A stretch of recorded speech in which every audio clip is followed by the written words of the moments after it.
Hello everyone, complete basic maths के इस session में हम कक्षा 1 से 10 तक की गणित का निचोड़ पढ़ने वाले हैं। इससे पहले हमने पार्ट 1 में पूरे के पूरे संख्याओं के बारे में सीखा। तो आज के इस वीडियो में हमारा जो टॉपिक है, एक तो हम पढ़ेंगे संख्याओं की तुलना करना, दूसरा हमारा जो टॉपिक है रोमन संख्याएं। तो आइए दोस्तों शुरू करते हैं। नंबर यानी संख्याओं की तुलना, कौन संख्या सबसे बड़ी है, कौन सी संख्या सबसे छोटी है, कौन सी संख्या बराबर है। यहाँ पर देखिए कंपेयरिंग करने के यहाँ पर हमारे पास बहुत सारे निशान होते हैं दोस्तों।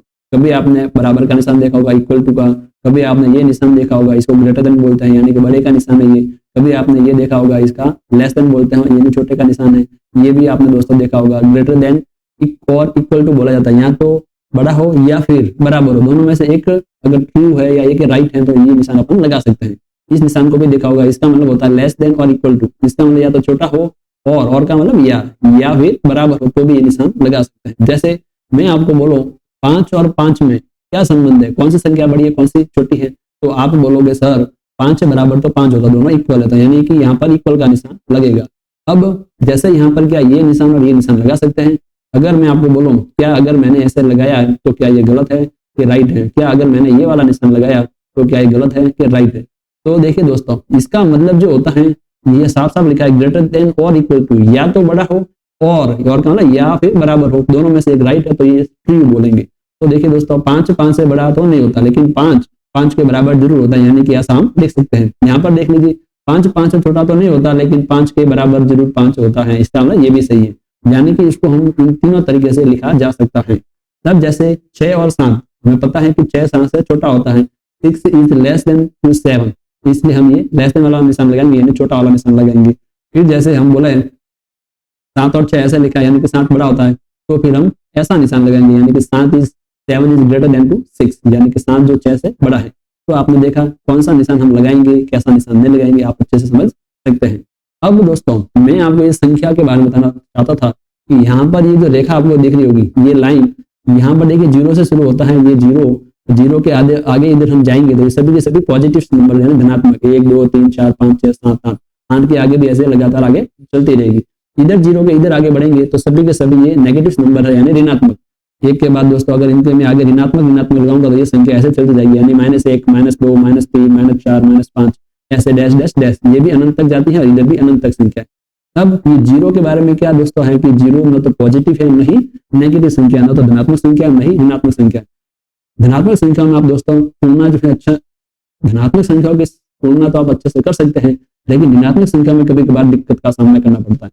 तो देखिए दोस्तों, सबसे पहला पॉइंट आप ये ध्यान रखना है, कोई भी नेगेटिव संख्या है, कोई भी ऋणात्मक संख्या है, हमेशा धनात्मक संख्या से छोटी होती है। कोई भी ऋणात्मक संख्या धनात्मक संख्या से हमेशा छोटी होगी।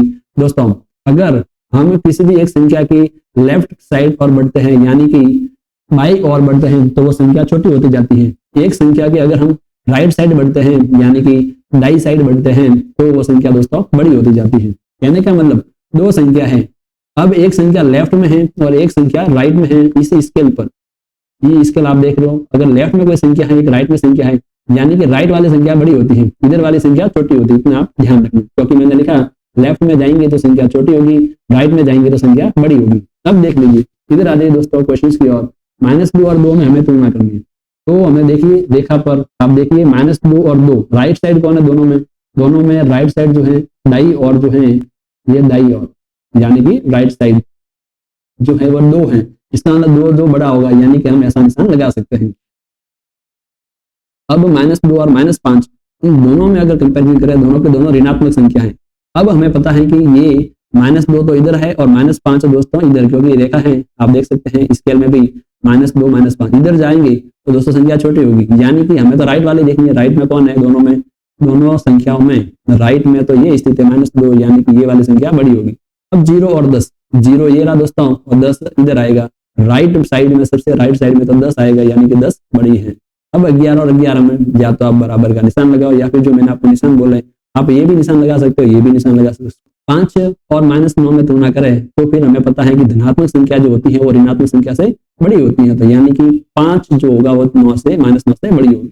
अब यहाँ पर संख्या में तो दिक्कत नहीं आती है, भिन्न वाली जो अगर संख्या देखें उनमें दोस्तों दिक्कत आती है कि कौन सी संख्या बड़ी होगी कौन सी नहीं होगी। इसके लिए आपको हमेशा दोस्तों भिन्न का हर देखना है, डिनोमिनेटर देखना है। कोई फ्रैक्शंस नंबर है उसका डिनोमिनेटर देखेंगे और देखेंगे तो अगर हर अगर समान है किसी भिन्न का, दो भिन्न आपको दे रखी हर समान है, तो अंश से आपको तुलना करनी है। जिसका अंश बड़ा होगा दोस्तों वह भिन्न क्या हो जाएगी, बड़ी हो जाएगी। अगर हर अलग अलग है तो पहले हर समान बनाएंगे, फिर सेम टू सेम हर समान बनने पर अंश को देखकर हम निशान लगाएंगे।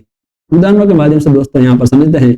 जैसे यहाँ पर देखिए पहले भिन्न 4/5 लिखिए 11/5, देखिए दोनों का हर समान है 5/5। तो अंश को देखिए, अंश कौन सा बड़ा है, वो संख्या सबसे बड़ी। अंश 11 बड़ा है 4 से, इसलिए दोस्तों ये संख्या सबसे बड़ी होगी दोनों में, इसलिए हमने ये निशान लगाया। अब इधर आ जाओ, देखो हर दोनों में समान है दोस्तों। अब इधर है -8 लिखा हुआ, इधर है -4।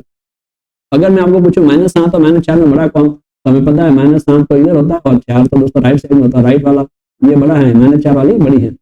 आपको ऋणात्मक संख्या दोस्तों किसी के आगे नेगेटिव लिखा है और संख्या इतनी बड़ी लिखी है, वो संख्या और छोटी होती जाती है। जैसे मैं आपको बोलूं, एक तो माइनस का 1000 लिखा है और -1 लिखा है, माइनस का 1000 बहुत ही संख्या छोटी है, ये बड़ी संख्या होगी। जितनी नेगेटिव में दोस्तों हम बड़ी संख्या लिखेंगे वो बहुत ही छोटी होती जाती है, इतना आपको ध्यान रखना है। तो दोस्तों -4 बड़ी है, इसलिए ये वाला निशान लगेगा। अब यहाँ भी आपको देखो तीसरे एग्जाम्पल भिन्न को देखो या फिर बिना भिन्न के भी देख सकते हैं। कैसे दोस्तों, ये जैसे माइनस वाली संख्या तो इधर होगी और जीरो वाली संख्या इधर, हमें पता है जीरो की इधर ही नेगेटिव संख्या आती है, तो दोनों के राइट साइड में दाई और तो जीरो है, तो इसलिए जीरो सबसे बड़ी होगी दोनों। अब वापस देखो, इधर ऋणात्मक संख्या इधर धनात्मक वाली बड़ी होगी दोस्तों। अब -1 और -5/3, अब इनमें कैसे करेंगे, तो दोस्तों एक तरीका तो ये होता है, जैसे -5 में 5 में 3 का भाग दो, पॉइंटों में जो भी उत्तर आएगा वो लिखो, फिर दोनों में तुलना करो। या फिर हर से देखना तो हर से भी देख सकते हैं। देखिए जैसे -1 लिखा है, इधर लिखा है -5/3। अब सबसे पहले तो हर को समान बनाना, हर तो समान नहीं क्यों, क्योंकि इसके हर के नीचे अपन 1 मान सकते हैं। अब इसका हर हमने देखा तो दोस्तों 3 है, तो यहाँ पर मुझे 3 लाना है। 3 कैसे ला सकता हूँ, मैं इसको 3 से गुणा करूँ तो ये 3 बन जाएगा दोस्तों अपने आप। तो जब गुणा करते हैं तो ऊपर और नीचे दोनों तरफ गुणा करते हैं, ये गणित का नियम है, क्योंकि 3 से 3 कट जाएगा तो 1 हो जाएगा, 1 का कोई फर्क पड़ता नहीं, इसलिए नीचे गुणा किया तो दोस्तों ऊपर भी गुणा करना पड़ेगा। अब जब इसको मैंने सॉल्व किया तो 1 का गुणा 3 से किया तो 3 हो गया, माइनस ऐसे कैसे बट्टा में 3। अब हर समान हो गया है दोस्तों, तो अब अंश को देख लीजिए कौन अंश सा बड़ा है, तो -3 जो है वो -5 से बड़ा है, यानी कि -3 किसमें आया, -3 इस वाले भिन्न में आया, यानी कि ये जो है भिन्न इससे बड़ी होगी। अब यहाँ पर देख लीजिए जैसे 2/3 लिखा है और इधर लिखा है भिन्न 5/2। अब दोनों में अलग अलग हर है, समान बनाना पड़ेगा दोस्तों। यानी कि समान कैसे बना, इधर इसको मैं 2 से गुणा करूं तो यहाँ पर क्या आ जाएगा 6। अब इधर मुझे 6 लाना तो दोस्तों 2 के पाले में भी 6 आता है, तो इसलिए 6 बनाने के लिए मुझे इधर 3 से गुणा करना पड़ेगा। तो दोस्तों देखो इधर 6 बनाया तो इधर भी 6 बनाना, तो इधर 2 से गुणा किया तो इधर भी 2 से गुणा कर लेते, नीचे 3 से गुणा करती, ऊपर भी 3 से गुणा कर लेते। अब ये तो 6 हो गया। अब अंश को देख लीजिए, अंश कितना, ये तो दोस्तों 4 है और ये अंश कितना है 15 है, बड़ा कौन हुआ 15, यानी कि ऐसा निशान लगेगा। इधर आ जाइए दोस्तों एग्जांपल नंबर 7 पर। यहाँ पर देखिए -5/6 लिखा है और सेकंड जो भिन्न है फ्रैक्शन है वो ये -4/3 है। अब इधर देखो हर अलग अलग है, इधर 6 है इधर 3 है। अब समान बनाना है, समान बनाने के लिए क्या करेंगे दोस्तों, अब 6 का तो 3 बन नहीं सकता, तो हम क्या करेंगे 3 को 2 से गुणा करें तो 6 बन जाएगा अपने आप, तो इधर भी 2 से गुणा कर लिया। अब इधर गुणा करने की जरूरत नहीं, क्यों, क्योंकि ये 6 बन गया है तो इसको ये भी 6 का 6 रहने देंगे। अब दोस्तों ऊपर देख लीजिए क्या होगा, ये -8 जिससे 6 बराबर है तो इसको देखने की जरूरत नहीं है। अंश को देखेंगे, अब अंश कौन सा बड़ा, -5 है -8, हमें पता है माइनस में जितनी बड़ी संख्या होगी जितनी छोटी होती है वो, तो -8 छोटी हो जाएगी, इसलिए -5 की ओर निशान होगा, यानी कि ऐसा निशान होगा। अब दोस्तों जैसे 2/-3 और -3/4 लिखा है, तो यहाँ पे क्या करेंगे, देखो -3 लिखा है, इधर लिखा है -3/4। सबसे पहले तो दोस्तों ये माइनस जो है इसको हम कहाँ लिख देते हैं, ऊपर लिख देते हैं, ऐसे माइनस बिल्कुल लिख सकते हैं। 3 और 4 के पारे में से कौन सी संख्या जो तो कॉमन आती है, हमें पता है कि 12 दोनों के पारे में आती है, यानी 12 बना लो। 3 को मैं 4 से गुणा करो तो 12 बन गया, इसको मैं 3 से गुणा करूँ तो 12 बन गया। इधर 4 से किया तो इधर भी 4 से करेंगे, इधर 3 से किया तो दोस्तों इधर भी 3 से। ये दोस्तों हो गया -8, ये हो गया -9, बड़ी कौन सी दोस्तों -8, ये वाला निशान लगेगा। अब ये देखिए 0 है, इधर है 15/1000, हमें पता है दोस्तों इधर अंश को हर को देखने की जरूरत नहीं है, अगर आप हर को देखते हैं तो बट्टा में 1000 लगा दीजिए, कोई फर्क नहीं पड़ता, क्योंकि 0 में 1000 का भाग देंगे तो 0 का 0 ही होता है। अब देख लीजिए अंश कौन सा बड़ा है 15, तो ये वाला निशान लगेगा। अब 1 और 15/4 है, इधर दोस्तों हर क्या है 1, अब 4 से ऊपर नीचे गुणा करते हैं, 1 का 4 से गुणा तो 4, इधर भी 4, अंश देख लीजिए कौन सा बड़ा है 15, इधर निशान ये लगे। दूसरा तरीका मैंने आपको बताया दोस्तों, अगर आप नहीं चाहते ऐसे तो आप पॉइंटों में भाग देकर पता कर सकते हैं। जैसे 15 में 4 का भाग देंगे तो देखिए दोस्तों 4 × 12, ठीक है, 3 बार भाग दिया, फिर कितने बचे 2, 4 × 5 = 20, यानी 3.5 आया। अब देख सकते हैं दोस्तों एक बड़ी के 3.5, 3.5 बड़ी तो दोस्तों ये वाला निशान लगेगा। लेकिन अगर दोस्तों अगर सभी में ऐसे भाग देने लग जाएंगे तो दोस्तों बहुत समय लग सकता है। समय की बचत के लिए हमें ये हर वाला देखना पड़ता है। एक और एग्जाम्पल मैंने लिया है मिश्रित भिन्न का, इसको भी देख लेते हैं दोस्तों। सबसे पहले मिश्रित भिन्न जो है इसको हम सरल में बदल लेते हैं साधारण में।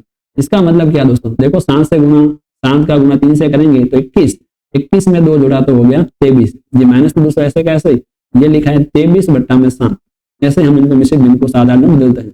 इसको कैसे करेंगे, पहले इनका तो गुणा करते हैं, 3 × 5 15, जो भी आया इसके साथ ऐड कर लेते हैं। 15 प्लस 4 हो गए दोस्तों 19 बट्टा 5। आगे माइनस लिखा था वो ऐसे का ऐसे।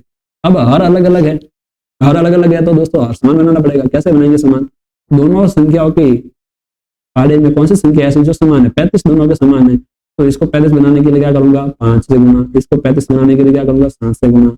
अब इधर 5 से किया तो इधर भी 5 से कर लेते, इधर 7 से किया तो इधर भी 7 से। क्या हो गया दोस्तों, 35 × 23 × 5 किया तो आ गया -75 बट्टा 35 ऐसे कैसे। तो 19 × 7 किया तो दोस्तों ये आ गया -124 बट्टा में 5 × 7 ऐसे का ऐसे, 35 ऐसे का ऐसे। अब देखिए दोस्तों बड़ी कौन सी है, बड़ी तो -35 है, इसलिए ये अंश को देखकर हम कहेंगे कि ये वाली जो भिन्न है -3 सहित 2 बट्टा 7 ये बड़ी होगी। इस प्रकार दोस्तों आप भिन्नों के बारे में बहुत ही अच्छे से तुलना कर सकते हैं और संख्याओं की अच्छे से तुलना कर सकते हैं। एक और बात दोस्तों मैं बताना चाहूंगा, जैसे मैंने आपको ये और ये निशान बताया, इनके एग्जाम्पल अगर मैं लूँ, जैसे मैंने आपको बोला ये और ये 7 लिखा है, क्या मैं ये निशान लगा सकता हूँ, क्या इन दोनों के बीच में ये निशान लगा सकता हूँ, क्या ये निशान लगा सकता हूँ दोस्तों, बिल्कुल। क्यों, देखो दोस्तों एक 7 से छोटा हो या फिर बराबर, दोनों में से एक ट्रू है तो ये निशान लगा सकते हैं। बिल्कुल ट्रू है दोस्तों, एक 7 से छोटा होता है कि नहीं, बिल्कुल होता है, तो ये निशान लगा सकते हैं।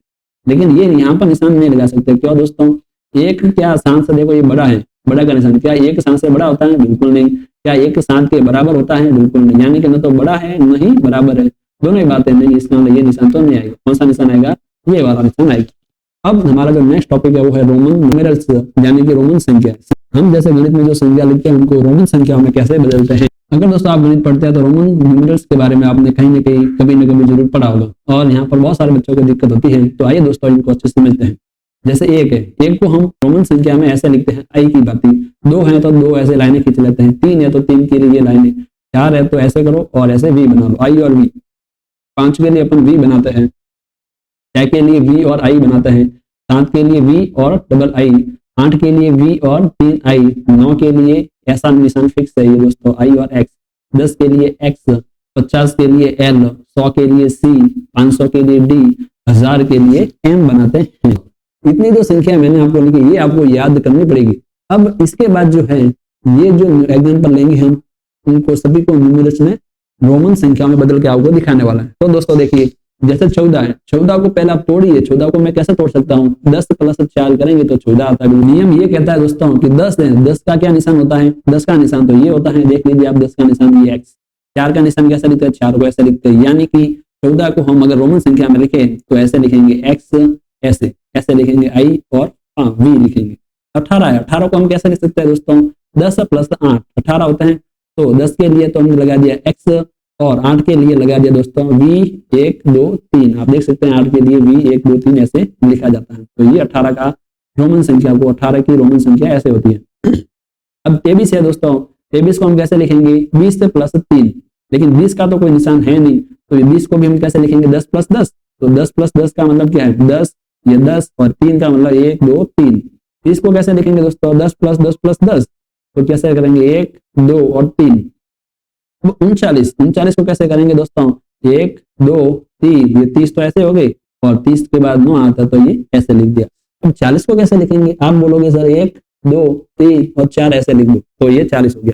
लेकिन दोस्तों ये ध्यान रखना है कि लगातार समान संख्या है अपन 3 बार लिखते हैं, इसके बाद ऐसे समान संख्या ऐसे कैसे नहीं लिखते। ये पहले ऐसे चलता था, पहले जरूर इसको सही माना गया था, लेकिन बाद में धीरे धीरे बढ़ने के बाद इसको हमने कैंसिल कर दिया कि इसको ऐसे नहीं लिखेंगे। तो लिखेंगे कैसे दोस्तों, 3 से अगर ज्यादा समान संख्या आ रही है तो उसको नेक्स्ट फिर नहीं लिख सकते, तो कैसे करेंगे, 40 को अब कैसे करें, 40 को हम मान सकते हैं कि 50 में से 10 घटाया, यानी कि दोस्तों ये तो हमने कैंसिल कर लिया। क्यों, क्योंकि हमने इसको ऐसे किया 10 + 10 + 10 + 10। इतनी बड़ी संख्या को 3 बार एक्स लिख सकते हैं, चौथी बार एक्स नहीं लिख सकते, ध्यान रखना। फिर यहाँ पर 50 में से 10 गए तो भी 40 आते हैं। अब 50 के लिए दोस्तों देखो क्या है, एल है, तो यहाँ पर लिखेंगे एल, और 10 घटाया है तो क्या करेंगे एक्स, तो एक्स लिखेंगे। लेकिन दोस्तों क्या ध्यान रखना, ध्यान ये रखना है कि जब जोड़ते हैं, देखो दोस्तों जब हमने जोड़ा है तब तो किसको जोड़ा है, 4 को, तो 4 बाद में लिखेंगे। ये देखो जोड़ा है तो बाद में लिखा 8, 3 जोड़ा है तो 3 बाद में लिख दिया ऐसे। लेकिन जब हम कोई संख्या घटाते हैं तो बाद में ना लिखते, कहाँ लिखेंगे, पहले लिखेंगे। यानी कि अब x मुझे यहाँ पर नहीं लिखना है, x कहाँ लिखना है, इसके पहले लिखना पड़ेगा। यानी कि 40 का हम क्या लिखेंगे दोस्तों, XL लिखेंगे। तो दोस्तों अगर आप पहली बार पढ़े तो इस शानदार नॉलेज के लिए एक लाइक और सब्सक्राइब तो बिल्कुल बनता है दोस्तों। अब 49 है, 49 को हम क्या लिखेंगे, 50 में से 1 घटाया। वही दोस्तों जैसे मैंने किया, तो देखो 10 10 10 10 ऐसे करेंगे तो 4 से ज्यादा ऐसे नहीं लिख पाएंगे। तो 50 में से 1 करेंगे, तो 50 में से 1 घटाया, तो 50 का तो दोस्तों L और 1 का होता है 1। घटाया तो दोस्तों बाद में नहीं लिखेंगे, पहले लिखेंगे, यानी कि I और L हो गया दोस्तों। अब नेक्स्ट जो है 70 को कैसे लिखेंगे, 50 प्लस 20, 20 को वापस 20 का तो कोई निशान नहीं है, 10 प्लस 10 लिखेंगे। अब 50 का तो दोस्तों है L। देखो अब जोड़ रहे हैं तो दोस्तों बाद में लिखना है, मतलब यहाँ पर लिखते जाना है। 10 का X, इसका भी X, यानी कि L X X। 90 का 50 प्लस 10 10 10 10 10 ऐसे ही करेंगे, 10 प्लस 10 प्लस 10 प्लस 10। लेकिन ध्यान रखो दोस्तों, देखो 1 2 3 4 वापिस ऐसे 4 बार आ गया, 4 बार लगातार तो ऐसे समान X X नहीं ले सकते। इसलिए दोस्तों मुझे क्या करना पड़ेगा, 100 में से 10 घटाऊंगा तो भी क्या आता है, 90 ही तो आता है। तो अब देखो दोस्तों 100 के लिए क्या निशान है, 100 के लिए C है, तो क्या करेंगे C। अब क्या घटाया है, 10 घटाते तो वो आगे लिखते दोस्तों, क्या घटाया तो X लिखेंगे, XC, यानी 90 को अपन लिखेंगे XC से लिखेंगे। अब 92 है, 92 को क्या करेंगे, 90 प्लस 2 होता है, 90 प्लस 2 में करके दोस्तों ऐसा करेंगे, 100 में से 8 गए। 100 का क्या होता है दोस्तों C। अब कितना घटाया 8, तो 8 को हम कहाँ लिख देंगे, इससे पहले लिख देंगे, ऐसे लिख देंगे। या फिर अगर 92 को आप लिखना चाहो तो देखो दोस्तों 100 में से 10 गया तो 90 आ गए, 90 में 2 जोड़ा तो 92 आ गए। तो इसको ऐसे भी लिख सकते हैं, कैसे, देखो 100 है तो 100 का C लिख दिया, घटाया है कितना 10, तो 10 घटाया तो पहले लिख दिया। अब जोड़ रहे हैं तो क्या लिखेंगे, बाद में लिखेंगे, कितना लिखेंगे 2 ऐसे बाद में लिख दिया, यानी कि X6 फिर 1 1 लिख दिया। 99 तो 99 को क्या लिखेंगे, 100 में से X गया, यानी कि दोस्तों C में से 1 गया तो 1। अब 64 है, 64 को क्या लिखे दोस्तों, देखिए आप जैसे है 64 है 60 प्लस 4, लेकिन 60 प्लस 4 को क्या लिखेंगे, 50 प्लस 10 प्लस 4। 60 को ऐसे लिखेंगे दोस्तों 50 प्लस 10। अब 50 का क्या होता है हमको पता है L, 10 जोड़ा है तो बाद में लिखेंगे, 4 भी जोड़ा है तो बाद में लिख देते हैं, 1 और ये V, यानी कि ये हो गया 4, ये 10 और ये हो गया 50, यानी 64 को अपन ऐसे लिखेंगे LXIV से। अब 1260 है, इतनी बड़ी संख्या है, इसको कैसे लिखें, हमें पता है 1000 का तो हमारे पास निशान है, तो 1000 प्लस, अब ये क्या हो गया 260, 260 को पहले लिख देते हैं, 100 प्लस 100, तो ये दोस्तों हो गए। 60 को लिखेंगे 50 प्लस 10, तो इसको तोड़ना है दोस्तों, कुछ कुल मिलाकर दोस्तों इनको तोड़ना है। अब 1000 का देखो मैंने आपको निशान बताया था दोस्तों, 1000 का निशान होता है M, तो लिख दिया इसको M, और 100 का निशान हमने अभी देखा C, वापिस C, 50 का होता है L और इसका होता है ये, यानी कि यही हमारा आंसर हो गया। क्या हो गया दोस्तों, 1260 का रोमन संख्या ये होगी MCCLX। 1673 लिखना है, तो अब क्या करेंगे, देखो दोस्तों पहले तो 1000, फिर वापिस अगर आप देखो 100 100 100 करते हैं, मैंने अभी आपको बताया, देखो कितनी बार करेंगे, 6 बार करेंगे तो 1600 हो जाएगा। तो दोस्तों मैंने देखो ये 100 बार 6 बार करेंगे तो ये 1600 हो जाएगा, लेकिन इतना तो ज्यादा हमें जाना ही नहीं, लगातार इतना हम नहीं लिख सकते, पता है ना आपको, अभी मैंने बताया लगातार 3 बार ही हम समान संख्या को लिख सकते हैं, रोमन संख्या को ये, तो इसलिए मुझे क्या करना पड़ेगा, 1000 लिखूंगा, और 500 का भी हमारे पास निशान है, तो 1000 प्लस 500 हो गया, 1500 तो इधर हो गई, और 1600 तक जाना है तो 100 जोड़ दो, तो ये 1600 हो गया। 73 है तो 73 का 50 कर लो, 50 दोस्तों, तो 50, अब कितना जोड़ना है 23, यानी कि 10 प्लस 3 ऐसे ही करेंगे। तो दोस्तों देखो 1000 का तो M हो गया, 500 का D हो गया, 100 का C हो गया, 50 का L हो गया, इसका X, इसका X और इसका 1 2 3।